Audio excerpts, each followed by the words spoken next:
안녕하세요. 책과 부부TV의 남편입니다. 이렇게 만나게 되어서 반갑습니다.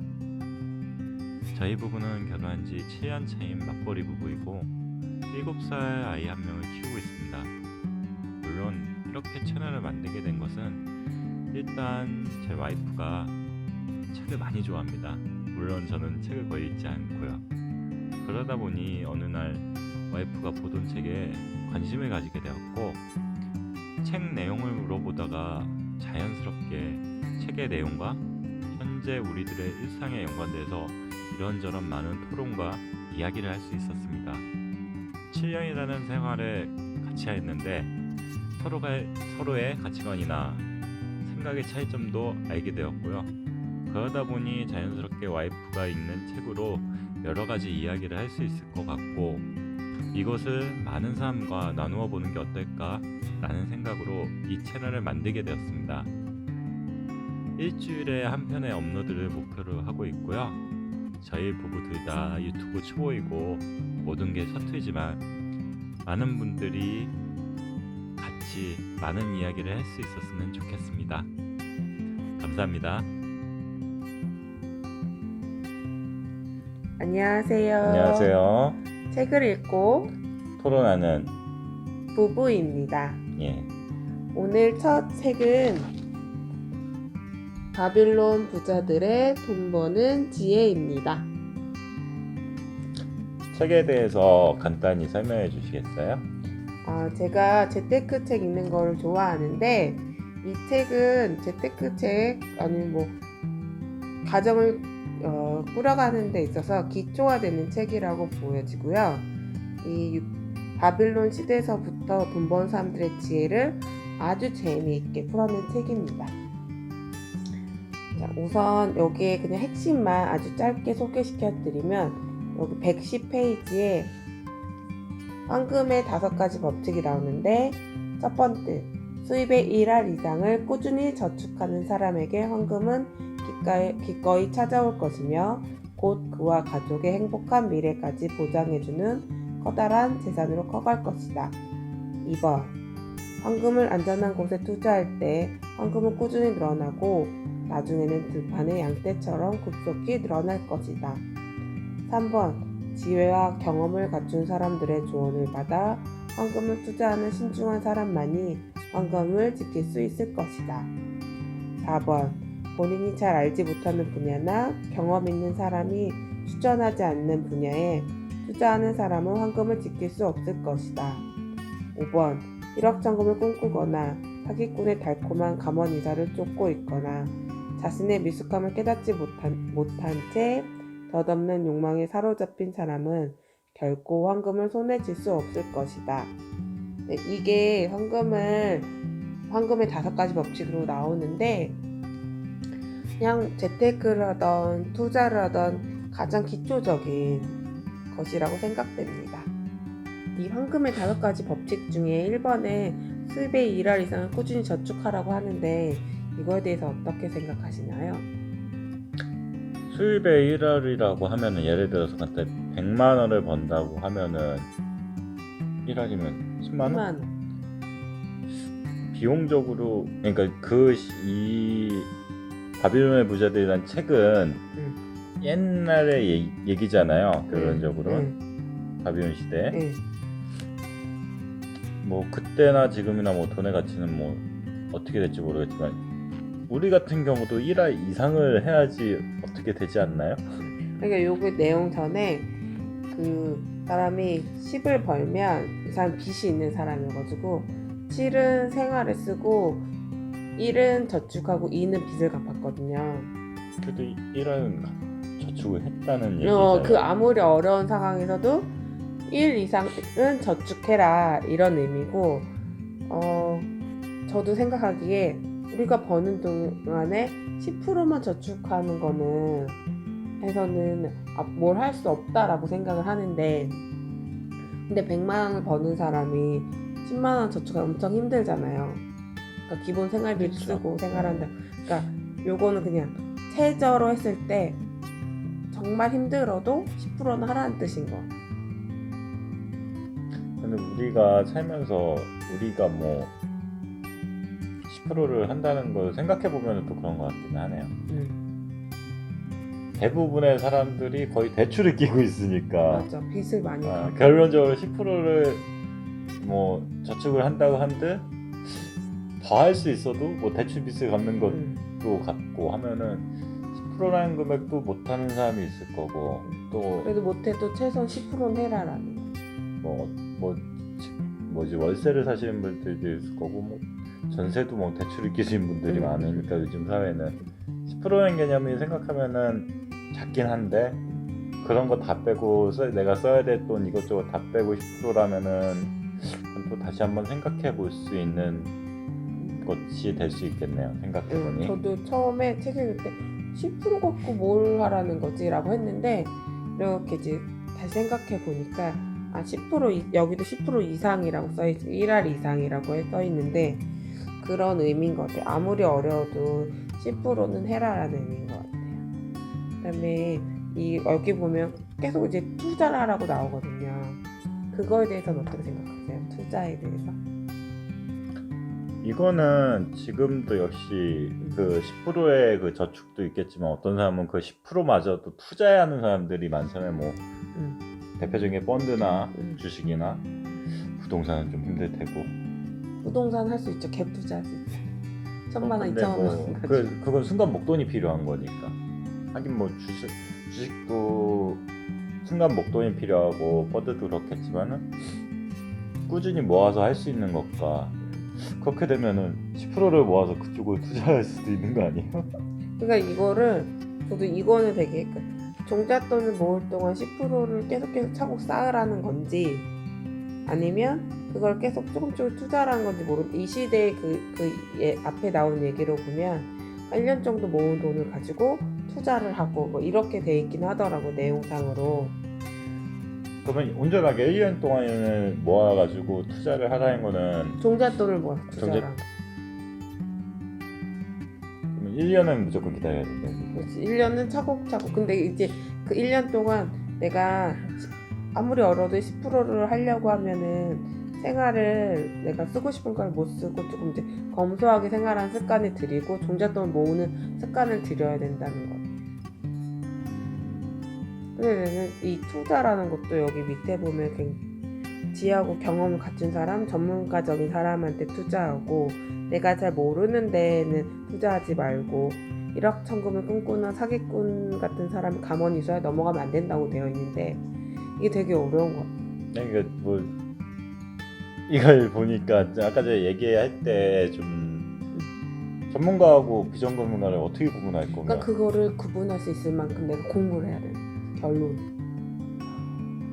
내가 똑똑해야지 투자를 할 수 있고 그다음에 이제 사기를 당하지 않는다라는 기본 조건이 그렇게 되는 건데 그게 가장 어려운 것 같은데.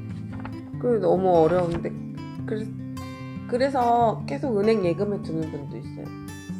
내가 가장 제일 아는 가장 거는 안전하니까 그게 또. 은행 예금이니까 그렇긴 한데 하다 보면 제가 이제 느끼는 거는 요새는 유튜브가 있으니까 공부하고자 하면 되게 이제 내가 시간만 투자하면 어느 정도 수익을 높일 수 있는 투자처를 찾을 수가 있거든.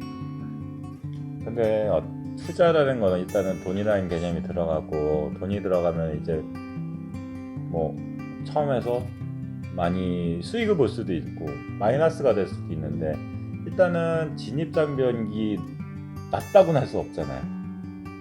만약에 뭘 공부를 해서 한다고 한들 기존에 워낙에 인프라가 어느 정도 깔려져 있을 거고 하는 사람들이 있을 거고 근데 나는 초보고 진입장벽이 낮은 편. 진입장벽은 낮는데 낮아서 누구나 할 수 있는 성공을 할 수 있냐에 대한 가능성과 그러니까 그 유튜브에 나온 사람들을 뭐 못 믿는 건 아니지만 사기꾼도 있을 수 사기꾼도 있을 수 있고 그거를 내가 판별하기 위해서는 더 많은 걸 알아야 되거나 내가 더 많이 알게 된다면 굳이 유튜브를 볼 필요는 없을 것 같고. 근데 유튜브를 통해서 공부한 거 저도 유튜브를 통해서 많이 공부하는데 거기서 그래도 정보를 알려주고 싶어하는 사람들이 되게 많아서 요즘은 뭐 공유를 하는 거에 공유경 일상화가 많이 됐습니다.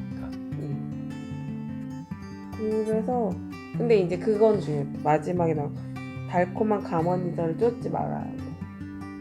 이게 되게 중요한 거. 저는 생각하기에는 1번이 가장 중요하다고 생각해요. 1화를 무조건 그 투자해라. 근데 이걸 왜 중요하다고 생각했냐면 일화를 무조건 저축하라. 저축하라. 투자가 아니라 저축하라. 그 왜 중요하다고 생각했냐면은 많은 사람들이 뭐 이거를 뭐 제가 직접적으로 본 건 아니고 들은 것도 아니지만 뭐 유튜브나 어디 게시판이나 어디 카페에 글을 보면 저축할 돈이 하나도 없다. 만약에 뭐 내가 뭐 물론 결혼하신 분도 있고 매버리신 분도 있고 맞벌이신 분들도 있는데 어떤 사람은 나는 얼마 저축한다, 어떤 사람은 나는 얼마 저축한다. 근데 간혹가다 좀 팽배하신 분들이 여러 가지 의견이 많은데 어떤 분들은 난 저축할 돈이 없다. 그 마이너스다 오히려. 근데 진짜 그런 사람 많아.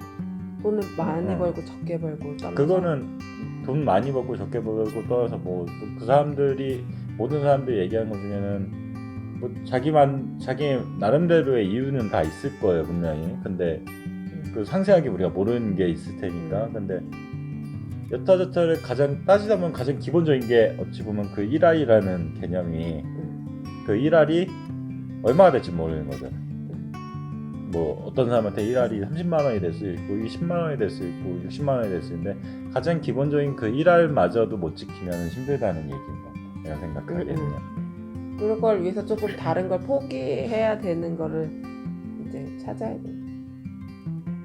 사람은 적응의 동물인데 그 처음 적응하기 위해서 그거 하기가 너무 힘든 것 같아. 그냥 그 내가 쓰던 거에서 좀 이제 줄이는 거를 처음에가 들어가는 진입장벽이라고 해야 되나? 자기는 결혼해서 네. 어떤 씀씀이가 줄었습니까 늘었습니까? 똑같아. 똑같아요 정말요? 누른 걸로 알고 있는데. 뭐 그렇게 따지면 할 말이 없는데 응. 예전 내가 결혼하기 전에 응. 그땐 연애했을 때니까 연애할 나 만나기 전에. 그때는 보다는 씀씀이가 지금은 많지. 나 엄청 줄었어. 그 뭐지? 어. 줄고 늘고 어. 그 갭은 별로 차이가 안 날 것 같은데. 갑자기 그런 얘기로 물타기 하지 마시고요. 부부 토론이니까. 그건 맞는데. 자기는 그러면 투자에 대해서 어떻게 생각해? 투자는 누군가가 일반적으로 그 생각을 하는 것 같아요. 그러니까 투자라는 거는 마이너스가 될 수도 있고 마이너스다. 다 잃을 수가 있고 아니면 플러스로 본전치기를 할 수 있고 플러스로 업이 될 수 있는데 그 만약에 제로를 치더라도 상관없는 금액에서 치면 상관이 없다고 생각해요. 만약에 그 금액 가지고 내가 이걸로 이 돈이 사라지는 순간 진짜 자살을 해야 된다. 막 그런 삶이 절망적으로 느껴질 때는 이거는 큰 문제가 될 수 있는. 일확천금을 노릴 거면 차라리 그냥 매달 5천원씩 로또 하면서 그냥 일확천금은 노리는 게 마음 편하지 않을까. 왜냐면 욕심을 부리는 순간에 어느 순간에 욕구가 더 생기겠지. 더 많은 걸 더 보자 하는 욕구가. 근데 그게 또 잘만 가면 상관없는데 그 욕구로 인해서 이제 역으로 이제 내가 왜 살아야 된다는 그 돈이 없어짐으로써 내가 절망하는 순간에 대해서. 이건 문제가 크게 되지 않을까. 근데 이게 투자라는 게 다달이 정식으로 할 수도 있고 뭐 내가 모은 목돈 한꺼번에 넣을 수도 있는데 자기는 주식을 안 하지만 나는 주식을 하고 있잖아. 그래서 내가 이제 그래서 되게 뭐 어떤 산업에 대해서 공부를 하는 게 엄청 직장을 다니니까 엄청 공부를 하는 건 아니지만 어느 정도 이제 흐름을 파악하고 뭐 경제 뉴스 읽는다던가 뭐 3프로 TV를 듣는다던가 이러면서 공부를 하잖아 내 나름대로. 근데 내가 투자를 공부를 하고 내가 주식을 이제 실물 주식을 하고 뭐 펀드를 하면서 느끼는 거는 1번은 진짜 모르면 당한다. 모르면 중요하죠. 누군가 내 돈을 가져가 버리는 거지. 2번은 본전을 그러니까 잃지 않는 게 굉장히 중요해. 잃지 않는 투자를 한다. 그러니까 이게 뭐냐면 여러 분야에 나눠서 투자를 하고 그다음에 이게 상응하는 거. 투자를 해서 내가 여기서 빵 터져고 여기 조금 잃더라도 그러니까 본전을 다 잃지 않게끔 그렇게 해서 내가 투자하는 거에 대해서 맞나 확인하고 리밸런싱을 하는 게 되게 중요하다고 생각하거든. 근데 지금 투자 금액이 많지 않지. 많지 않으니까 이게 처음 이제 진입을 하시는 분, 처음 하시는 분들 나처럼 뭐 아무것도 모르는 사람이 한다 하면은 생각해봐. 만약에 투자를 했는데 이익이 0%가 나올 수도 있고 마이너스가 나올 수가 있어. 차익이 0%면 괜찮겠지만 그럼 그런 생각도 하지 않을까? 나 같으면 나는 증권이나 그쪽을 잘 모르니까 마이너스 칠 바에는 차라리 1점 몇 프로의 적금을 드는 게 낫지 않을까 차라리? 그러니까 그것도 내가 선택을 하는 건데 적금을 넣으면 물가 상승률로 따지면 실제로는 마이너스인 거야. 내가 가진 돈이 100만 원, 102만 원이 됐어. 1년 뒤에. 근데 물가가 올라서 내 100만 원의 가치가 96만 원 떨어졌어. 그러면 이미 거기서 돈을 잃은 거야 나는 세상가에서. 그렇게 말하면 되게 서글픈데 돈의 가치는 떨어진다니까?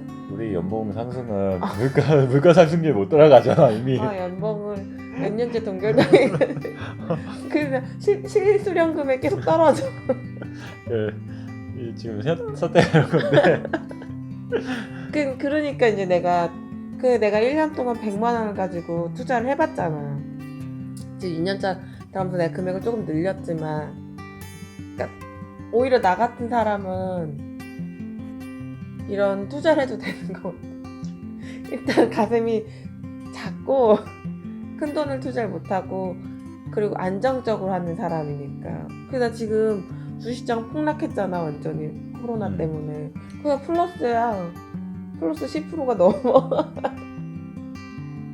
이익금 10,000원 넘어? 넘지. 지금 투자금이 200만 원 정도 되니까. 200만 원 10%야? 그건 괜찮다. 200만 원 그럼 10%면 20만 원이지. 2년 동안.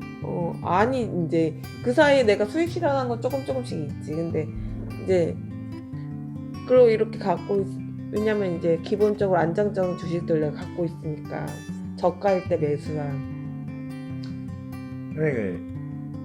그게 근데 일반적인 직장인이 말이야. 회사를 다니면서 공부를 하고 막 다 해야 되잖아. 근데 뭐 업무 시간에? 아니지. 그러니까 주식은 업무 시간에 삽니다. 죄송합니다. 근데 이제 출퇴근 시간에 유튜브나 이런 걸 보고 애기 재우고 뭐 아니면 아침에 새벽에 일어나서 난 책 읽잖아. 그런 걸 보면서 이제 거기서 내가 사고의 폭이 넓어지고 이제 계산을 하게 되는 거지. 지금 이걸 살 때구나. 그러니까 내가 나 주변에 주식하는 사람이 없잖아. 그러니까 그냥 계속 3프로 TV랑 대화하듯이 그러면서 이제 하는 거지.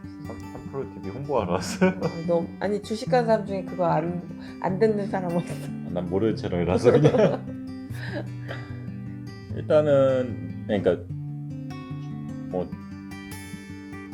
내가 이 책에 느꼈을 때는 읽지 않고 그냥 얘기한 거 듣고 그 다음에 이제 한번 인터넷에서 한번 내용을 확인해 봤을 때 가장 기본인 내용인 것 같아. 이거 되게 재밌고 쉽고 기본으로 쓰여져. 그래, 이거를 내가 잠깐 읽었었잖아. 읽었을 때는 그런 느낌이었어. 왜 이런 뻔한 얘기를 할까? 당연한 거지. 그런데 한참을 생각하고 나니까 뻔한 게 아니라 가장 기본적인 거구나. 그냥 지켜야 될 맞아. 기본적인 내용이었구나 라는 생각이 네, 들었어. 원래 도서관에서 빌려서 봤는데 처음에 알라딘 교보 문고에서 4,000원 주고 중고로 너무 좋은 내용이라서 자기도 읽어보면 좋고 우리 아이가 20살이 됐을 때 아니면 고등학교 때라도 이게 되게 내용이 쉽게 쓰여졌으니까 읽어보면 기본적으로 이 처음에 체계를 잡을 때, 돈에 대한 체계를 잡을 때 굉장히 쉽고 잘 쓰여진 책이기 때문에 하면 좋겠다라고 생각했거든. 그래서 혹시나 뭐 대부분은 읽어보셨을 것 같아요. 이 책은 이 방송을 몇 명 들으시는지 어. 몰라. 안 두 들으실 명이 수 있어. 들으실 수도 있고 안 들으시면 우리 소장하는 걸로 이 동영상을 하는데, 요거는 저는 정말 내가 재테크를 좀 하고 싶다, 아니면 돈을 모으고 싶다 하시는 분은 꼭 읽어보면 좋은 책이에요. 그냥 생각하기에는 그래. 그냥 뻔한 책이라고 아까 얘기했는데 가장 기본적인 거라는 생각이 들었다는 얘기를 했잖아. 근데 기본을 못 지키는 사람들이 더 많은 것 같아. 근데 나는 이 책을 딱 현실적으로. 처음에 읽고 너무 이제 감명 깊고, 나는 되게 감명을 잘 받는 스타일이니까 감명 깊고 아예 투자를 해야겠구나, 나는 이 책을 보고 생각했거든. 난 그 전에 투자에 대한 아예 개념이 없었는데. 적당히 해. 그랬습니다. 이 책 정말 좋은 책입니다. 오늘은 저희 책가 부부 TV에서 저희 아내님께서 바빌론 부자들의 돈 버는 지혜를 소개했고요. 그거에 대해서 이야기하고 토론을 같이 해봤어요. 오늘 첫 시간이어서 좀 약간 두서없이 이야기가 나온 것 같은데, 다음에는 어떤 책을 해보고 싶어? 글쎄 어떤 책을 해야 될까? 어차피 책은 내가 고르는 자기가 거지. 고르는 거니까. 난 당혹스러워. 어떤 책을 갑자기 들고 밀어서 이거 할 거야 하면은 내용 잘 얘기해줘야 돼. 그래야 돼. 그러면 제가 좀 더 고민해보고 2탄에서 만나요. 네, 그러면은 오늘은 여기까지 하겠습니다. 봐주셔서 감사합니다. 감사합니다.